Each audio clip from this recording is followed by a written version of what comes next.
Владата денеска обелодени 3 случаи за набавки, тендери и договори склучени од страна на минатата власт за која постојат основни индиции дека со нив е направена штета на буџетот. Првиот случај се однесува за набавка на авиобилети, вториот за сомнителни набавки во акционерското друштво за стопанисување со стамбен и деловен простор од страна на фирмата Атриум од Вевчани и третиот за договори за ангажирање на тројца советници во кабинетот на поранешниот премиер Груевски.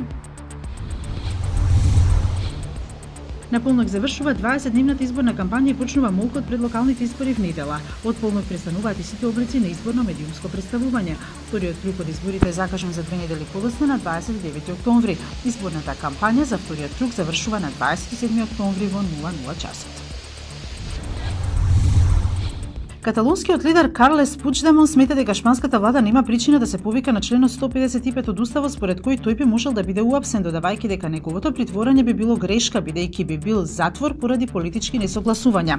Во интервју за CNN на прашањето кој е нивниот суштински услов за да прифатат референдум, кој би го прифатил и Мадрид, Пучдемон вели дека се подготвени да прифатат референдум како оној во Шкотска.